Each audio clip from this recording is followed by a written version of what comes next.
as we know, protected areas globally are suffering some major problems, are still under threat and are not well managed. And one of the main reasons for that is they suffer and experience insufficient funds to cover all the resources needed for effective management. Clearly, funding and flows of finance are not the only factor needed to ensure good management of protected areas. You need effective management, you need a sound use of funds, but unless we can actually increase and stabilize the flows of funding to the protected areas to finance everything that's needed, from the planning to the park rangers, to the research, to the outreach to the communities, we're never going to be able to solve the problems that we're facing with protected areas. So for me, finance is absolutely critical, and finding a solution to the financing of protected areas is fundamental to everything we're grappling with here at the Congress.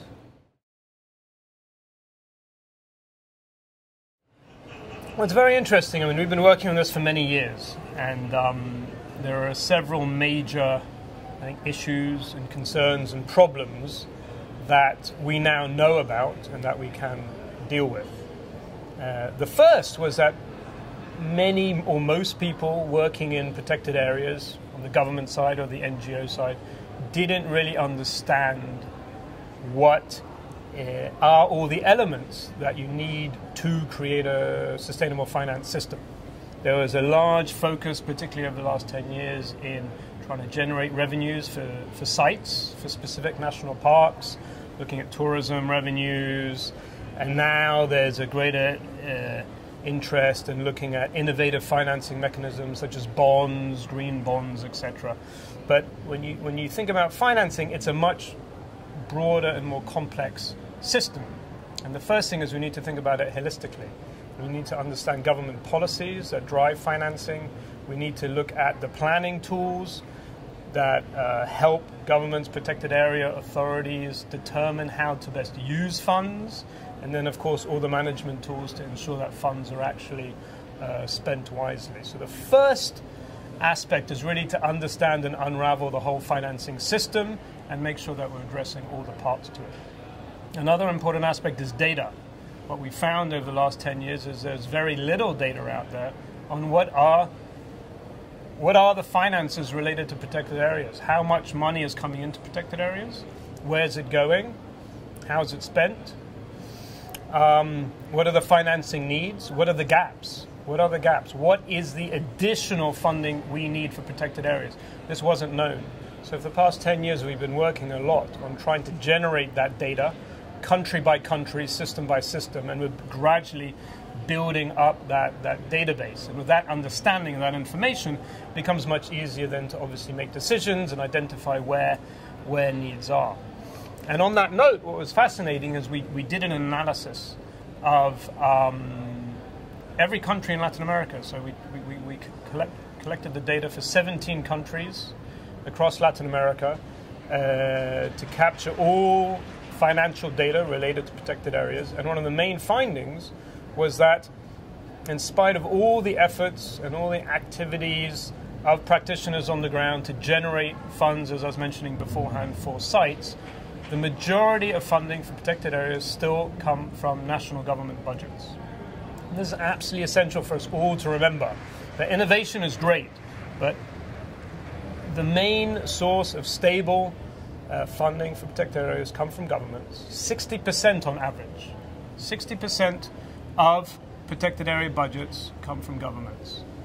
And if you flip that around, what we also analyzed and found out is that the amount of national government budget being allocated to protected areas, as one can imagine, is incredibly low. It's not 1%, it's not 0.1%, it's under 0.001% of national government budgets across Latin America going into protected areas. So on one hand, there's a big opportunity here, I think, to increase that allocation. And if we do that, that could have a substantial impact on protected areas. So you think about if you can increase government budgets by 10% or 20% when they're already hitting 60%, that can make a big difference. Between that other remaining 40%, the non-government budgets come from donors, from fragmented sources of funding, such as payments for ecosystem services, each of them with huge transaction costs. It's overwhelming. So if we could really focus global community attention on trying to increase government budgets, I think we could really be onto something. So then, of course, what becomes interesting is, what is the experience? What are the expertise out there in looking at and trying to tackle the issue of budgeting? And of course, what we find, because we live in a world of conservation, is that the ministries of environment, the protected area authorities, have very little awareness, understanding, recognition, or experience dialoguing with, engaging with, and working with their counterparts in the Ministry of Finance. It's the Ministry of Finance that are, in a sense, the clients, the donors, the real donors for protected areas. They are the ones who have the budget. They are the ones who make the decisions on national budgets. So therefore, what we've been exploring and working on is piloting how to work with protected area authorities to strengthen their capacity to improve their negotiations with ministries of finance. And this has been fascinating, and particularly we've been doing this in Chile and Peru with some great success, because we've managed to look at this budget process, budget cycle, and unravel it into its parts and find out and understand what is it that the ministries of finance need in terms of data to justify and rationalize an increase in budget to protected areas. And again, UNDP has developed what's called the Protected Area Financial Scorecard, which is a great, simple tool to capture all the financial data of a system in any country. So governments and NGOs are very welcome to collect and capture and produce this data, and then we use it and we can compare it within countries over time to see progress, and then of course across countries to see how countries are performing. And this data can be very powerful. It's very interesting. In Chile, for example, they found out that they were investing under $1 per hectare for their national park system.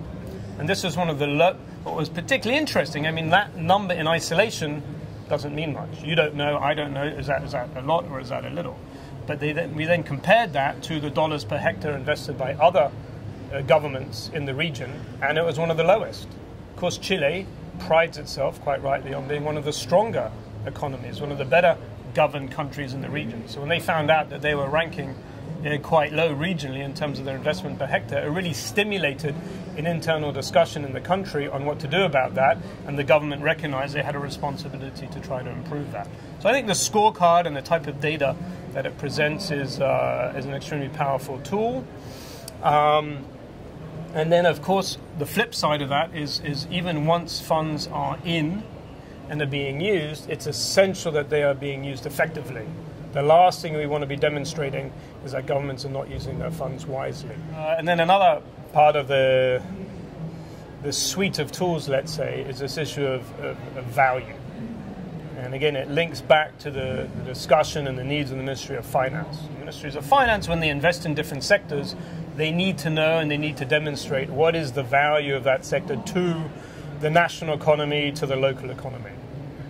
And so, of course, something that's been happening recently and is growing in its need and in its popularity and application is studies that capture, demonstrate the economic value of protected areas for local development, for national development. And so these valuation studies, valuing ecosystem services, etc., I think are also an important tool. There are new methodologies being developed for this. Actually, at UNDP, we've developed one recently. It took us 5 years. It's called targeted scenario analysis. And the idea is to provide decision makers, such as ministries of finance, with comparisons. Okay, if you invest this much money in these types of management practices in a protected area, you will get this much management and therefore this much impact locally in terms of employment and tourism, etc. But if you increase that and provide X plus 50%, you can get this type of management scenario which will have this much extra services and impacts on the economy. And therefore, we're very excited about this tool because we think that it's this type of scenarios, this types of comparative analysis that is a much more powerful decision-making tool. So I think you bring the valuation side along with the financial data side, along with sort of budget negotiations, and then of course other tools to help with revenue generation, such as tourism management or payments for ecosystem services. You put all of that together, and you really have a very solid base for providing the capacity and the opportunity for protected area systems to improve their financial health.